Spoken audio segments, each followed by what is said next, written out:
അള്ളാഹുവിൽ നിന്ന് ഒരാൾക്ക് ബറക്കത്ത് ലഭിക്കാൻ പ്രിയപ്പെട്ടവരെ, നമ്മളൊക്കെ ഒരുപാട് ജോലി ചെയ്യുന്നു, പ്രവാസ ജീവിതത്തിന്റെ കഷ്ടപ്പാടുകളുണ്ട്, നാട്ടിലേക്ക് അത്യാവശ്യം പണമയക്കുന്നുണ്ട്, കുടുംബത്തിന് വേണ്ട സൗകര്യം ഒരുക്കുന്നുണ്ട്, ഭാര്യക്കും ഭർത്താവിനും മക്കൾക്ക് വരെ ജോലി ഉണ്ടായിട്ടും കാശുണ്ടായിട്ടും പണമുണ്ടായിട്ടും സൗകര്യമുണ്ടായിട്ടും നമ്മുടെ പരാതികൾ പരിഹരിക്കപ്പെടുന്നില്ല, പ്രശ്നങ്ങൾ തീരുന്നില്ല, വഴക്കുകൾ അവസാനിക്കുന്നില്ലെങ്കിൽ ഒരു ബറക്കത്ത് ലഭിക്കാത്ത പ്രശ്നമുണ്ട് എന്ന് മനസ്സിലാക്കണം. അതിന് പരിഹാരമുണ്ട്. ഇസ്ലാം പറയുന്നു, അല്ലാഹു സുബ്ഹാനഹു വ തആലയോട് നമ്മൾ അള്ളാഹുവിൽ നിന്നുള്ള ബറക്കത്തിന് വേണ്ടി ആവശ്യപ്പെടണം, ചോദിക്കണം.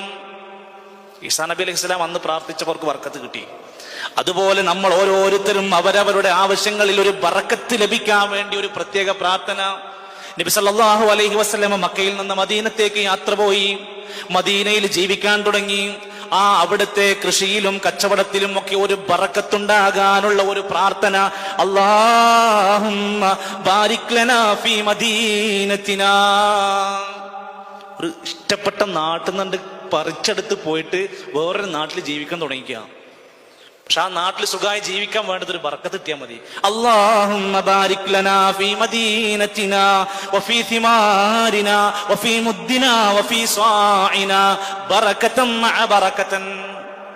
ഞങ്ങളുടെ ഓരോ കൈകളിൽ ലഭിക്കുന്നതും വലിയ വലിയ അളവുകളാണെങ്കിലും ചെറിയ അളവുകളിലും ഞങ്ങളുടെ ഈ മദീനത്തിലും ഞങ്ങളുടെ എല്ലാ വിഭവങ്ങളിലും ബറക്കത്തിന്റെ കൂടെ ബറക്കത്ത് കൊണ്ട് ഞങ്ങളെ അനുഗ്രഹിക്ക് പടച്ചവനെ എന്ന് പ്രാർത്ഥിച്ചു.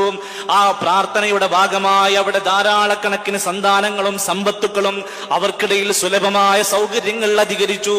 അള്ളാഹുവിൽ നിന്നുള്ള ബറക്കത്ത് ലഭിക്കുകയാണെങ്കിൽ പ്രിയപ്പെട്ടവരെ, ഇത് മദീനയിൽ മാത്രമല്ല, ലോകത്തുടനീളം പലയിടങ്ങളിലും അള്ളാഹു അത് തീരുമാനിച്ചിട്ടുണ്ട്. ആകാശഭൂമികൾ പടച്ച റബ്ബാണ് പറയുന്നത്, വജഅല ഫീഹാ റബാസിയ മിൻ ഫൗഖിഹാ വബാറക ഫീഹാ വഖദ്ദറ ഫീഹാ അഖ്വാതഹാ. അല്ലാഹ് ആകാശം ഭൂമിയൊക്കെ പടച്ചു, പർവ്വതങ്ങൾ പടച്ചിട്ട് ബാറക ഫീഹാ, അതിലൊരു ബറക്കത്ത് നിശ്ചയിക്കുകയും ചെയ്തിരിക്കുന്നു.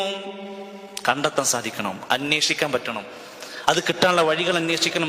ഇമാം തഫ്സീർ ഇബ്നു കസീർ റഹ്മത്തുള്ളാഹി അലൈഹി അതിലെ കിതാബിൽ രേഖപ്പെടുത്തിയിട്ട് വിശദീകരിക്കുന്നുണ്ട്, അള്ളാഹു ഓരോ വസ്തുവിലും ഒരു പ്രത്യേക തരം അനുഗ്രഹങ്ങൾ പ്രത്യേകമായി തീരുമാനിച്ചിട്ടുണ്ട്. അതിനുവേണ്ടി നമ്മൾ ആവശ്യപ്പെടുകയും ആഗ്രഹിക്കുകയും ചെയ്യേണ്ടതുണ്ട്.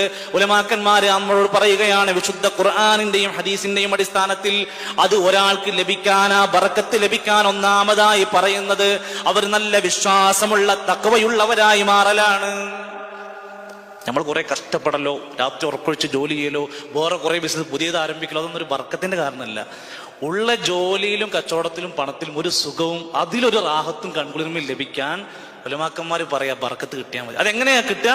നല്ല ഈമാനും നല്ല തഖ്വയും ഉണ്ടെങ്കിൽ അള്ളാഹു അവർക്ക് പ്രത്യേകമായിട്ടത് കൊടുക്കും. പ്രിയപ്പെട്ടവരെ, എത്ര അനുഭവങ്ങളുടെ കസർത്തുകൾ നമുക്ക് പറയാൻ മാത്രം. നമ്മുടെ കേരളക്കരയിലെ സമ്പന്നന്മാരുടെയും ആനന്ദ ജീവിതം നയിക്കുന്നവരുടെയും ലിസ്റ്റുകൾ പരിശോധിക്കുമ്പോൾ പലപ്പോഴും എന്താണ് സംഭവിക്കുന്നത്? വലൗ അന്ന അഹ്ലൽ ഖുറാ ആമനൂ വത്തഖൂ ലഫതഹ്നാ അലൈഹിം ബറകാതിൻ മിനസ് സമാ. ആ നാട്ടിലുള്ള ആളുകളൊക്കെ വിശ്വസിക്കുകയും തഖ്വ പാലിക്കുകയും ചെയ്യുകയാണെങ്കിൽ ലഫതഹ്നാ അലൈഹിം ബറകാതിൻ മിനസ് സമാഇ വൽ അർദ്, ആകാശത്തു നിന്നും ഭൂമിയിൽ നിന്നും അവർക്ക് ബറക്കത്ത് നാം ഇറക്കുന്നതാണ്. അള്ളാഹ് ഒറ്റ നിബന്ധന പറഞ്ഞു, അവർ വിശ്വസിക്കുകയും തഖ്വ പാലിക്കുകയും ചെയ്യുന്ന ഒരവസ്ഥയുണ്ടാവുകയാണെങ്കിൽ. അള്ളാഹുവിലുള്ള വിശ്വാസം നേരത്തെ വിശദീകരിക്കുകയുണ്ടായി.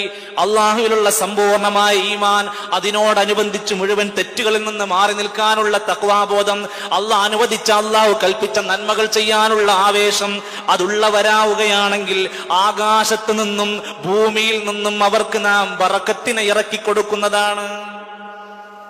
അങ്ങനെ ചെയ്യുന്നവരാണെങ്കിൽ അവർക്ക് കൊടുക്കുമെന്ന് തന്നെയാണ് വിശുദ്ധ ഖുർആനിന്റെ വചനങ്ങൾ നമ്മെ പഠിപ്പിക്കുന്നത്.